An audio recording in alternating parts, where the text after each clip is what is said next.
ଆଜିର ପ୍ରସଙ୍ଗ ପୃଥିବୀର ସବୁଜ ପ୍ରାଣକେନ୍ଦ୍ର ବର୍ଷାବଣ। ଆଲେଖ୍ୟ ଆଞ୍ଚଳିକ ସମ୍ବାଦ ବିଭାଗ ଉପସ୍ଥାପନାରେ ମୁଁ ସତ୍ୟ ରଞ୍ଜନ ମହାପାତ୍ର। ବିଶ୍ୱର ପରିବେଶ ସନ୍ତୁଳନ ରକ୍ଷା କରିବାରେ ଜଙ୍ଗଲଗୁଡ଼ିକର ଗୁରୁତ୍ୱପୂର୍ଣ୍ଣ ଭୂମିକା ରହିଛି। ଜଙ୍ଗଲଗୁଡ଼ିକ ମଧ୍ୟରେ ସବୁଠାରୁ ଜୀବନ୍ତ ଏବଂ ଅତ୍ୟନ୍ତ ଉପାଦେୟ ବାସସ୍ଥଳୀ ଭାବେ ବର୍ଷାବଣକୁ ଗ୍ରହଣ କରାଯାଇଥାଏ।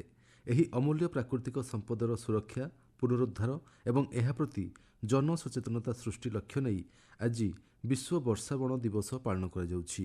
2017 ମସିହାରେ ରେନ୍ ଫରେଷ୍ଟ ପାର୍ଟନରସିପ୍ ନାମକ ଏକ ଅନ୍ତର୍ଜାତୀୟ ସଂଗଠନ ଦ୍ୱାରା ପ୍ରଥମେ ଏହି ଦିବସ ପାଳନର ଶୁଭାରମ୍ଭ ହୋଇଥିଲା। ଏହିଠାରୁ ପ୍ରତ୍ୟେକ ବର୍ଷ ଜୁନ୍ 22 ତାରିଖକୁ ବିଶ୍ୱ ବର୍ଷାବଣ ଦିବସ ଭାବେ ପାଳନ କରାଯାଇ ଆସୁଛି।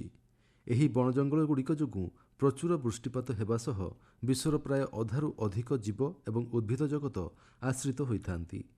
ବର୍ଷାବନ ହେଉଛି ଏଭଳି ଏକ ସବୁଜ ବଳୟ ଯେଉଁଠାରେ ବର୍ଷସାରା ଅତ୍ୟଧିକ ବୃଷ୍ଟିପାତ ହୋଇଥାଏ, ଅର୍ଥାତ୍ ସେଠାରେ ପ୍ରାୟ 2000 ମିଲିମିଟରରୁ ଅଧିକ ବର୍ଷା ହୁଏ। ଫଳରେ ସେଠାରେ ବୃକ୍ଷଲତା ସର୍ବଦା ଚିରହରିତ ରହିଥାନ୍ତି। ବିଶ୍ୱ ପାଇଁ ଏହା ମହତ୍ତ୍ୱପୂର୍ଣ୍ଣ ଅବଦାନ ପ୍ରଦାନ କରିଥାଏ। ବର୍ଷାବନକୁ ପୃଥିବୀର ଫୁସ୍ଫୁସ୍ କୁହାଯାଏ, କାରଣ ଏହି ଜଙ୍ଗଲାଞ୍ଚଳ ବାୟୁମଣ୍ଡଳରୁ ବିପୁଳ ପରିମାଣର ଅଙ୍ଗାରକାମ୍ଳ ଶୋଷଣ କରି ପ୍ରଚୁର ଅମ୍ଳଜାନ ପରିତ୍ୟାଗ କରନ୍ତି।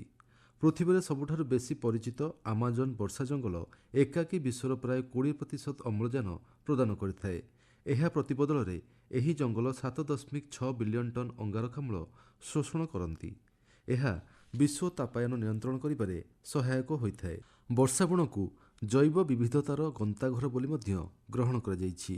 ବିଶ୍ୱର ମାତ୍ର 6% ସ୍ଥଳଭାଗରେ ବର୍ଷାବଣ ରହିଥିଲେ ମଧ୍ୟ ଏହା ମଧ୍ୟରେ 50%ରୁ ଅଧିକ ସ୍ଥଳଭାଗର ଜୀବଜନ୍ତୁ ଏବଂ ଉଦ୍ଭିଦ ପ୍ରଜାତି ରହିଥାନ୍ତି।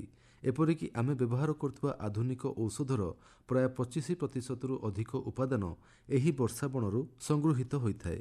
କର୍କଟ ଭଳି ମାରାତ୍ମକ ରୋଗର ଚିକିତ୍ସା ପାଇଁ ଆବଶ୍ୟକୀୟ ଉଦ୍ଭିଦ ମଧ୍ୟ ଏହି ଜଙ୍ଗଲଗୁଡ଼ିକରେ ଉପଲବ୍ଧ ହୋଇଥାଏ।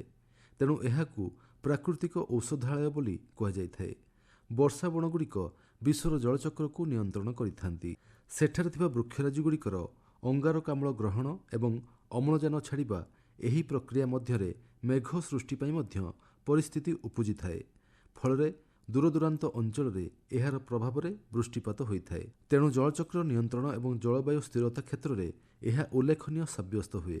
ଚଳିତ ବର୍ଷ ଆମ ଭିତରେ ଜଙ୍ଗଲ ପ୍ରସଙ୍ଗ ଆଧାରରେ ଏହି ଦିବସ ପାଳନ କରାଯାଉଛି। ମନୁଷ୍ୟ ସହିତ ପ୍ରକୃତି ଏବଂ ବର୍ଷାବଣର ନିବିଡ଼ ସମ୍ପର୍କକୁ ଏହି ପ୍ରସଙ୍ଗ ପ୍ରତିଫଳନ କରୁଛି। କାରଣ ଆମେ ଗ୍ରହଣ କରୁଥିବା ଅମ୍ଳଜାନ, ପିଉଥିବା ପାଣି, ଖାଦ୍ୟ ଏବଂ ଆମ ସଂସ୍କୃତି ସହ ଏହି ପ୍ରକୃତିଗତ ଜଙ୍ଗଲ ଓତପ୍ରୋତଃ ଭାବରେ ଜଡ଼ିତ। ତେଣୁ ଅନ୍ୟ ପ୍ରକାରେ କହିଲେ ଏହି ଜଙ୍ଗଲର ଉପାଦାନ ଆମ ଦୈନନ୍ଦିନ ଜୀବନର ଏକ ପ୍ରମୁଖ ଅଂଶ। ଭାରତରେ ବର୍ଷାବନର ବ୍ୟାପକତା ଏତେ ଅଧିକ ନଥିଲେ ମଧ୍ୟ 3ଟି ପ୍ରମୁଖ ଅଞ୍ଚଳରେ ଏହାର ସ୍ଥିତି ରହିଛି।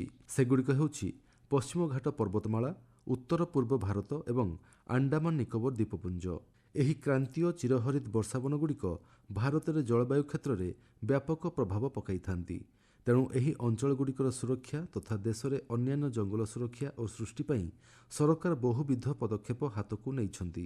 ସେଗୁଡ଼ିକ ମଧ୍ୟରେ କାମ୍ପା, ଗ୍ରୀନ୍ ଇଣ୍ଡିଆ ମିଶନ, ଜାତୀୟ ବାଉଁଶ ମିଶନ, ମିୟାୱାକି ପଦ୍ଧତି ଏବଂ ଏକ ପେଡ୍ ମା କେ ନାମ ଅଭିଯାନ ଗୁରୁତ୍ୱପୂର୍ଣ୍ଣ ସାବ୍ୟସ୍ତ ହେଉଛି। କାମ୍ପା ପାଣ୍ଠି ଉପଯୋଗ ମାଧ୍ୟମରେ ଶିଳ୍ପାୟନ ପାଇଁ ନଷ୍ଟ ହେଉଯାଉଥିବା ଜଙ୍ଗଲ ବଦଳରେ ବ୍ୟାପକ ବୃକ୍ଷରୋପଣ ଏବଂ ପ୍ରାକୃତିକ ଜଙ୍ଗଲ ପୁନରୁଦ୍ଧାରକୁ ପ୍ରୋତ୍ସାହନ ପ୍ରଦାନ କରାଯାଉଛି। ଏହା ମାଧ୍ୟମରେ ବର୍ଷାବନ ଅଞ୍ଚଳଗୁଡ଼ିକରେ ସ୍ଥାୟୀ ଚିରହରିତ ପ୍ରଜାତିର ଚାରା ରୋପଣ କରାଯାଉଛି। ଜଳବାୟୁ ପରିବର୍ତ୍ତନ ଆହ୍ୱାନର ମୁକାବିଲା ଦିଗରେ ଗ୍ରୀନ୍ ଇଣ୍ଡିଆ ମିଶନ ଜାତୀୟ କାର୍ଯ୍ୟ ଯୋଜନାର ଏକ ପ୍ରମୁଖ ଅଂଶ ପାଲଟିଛି।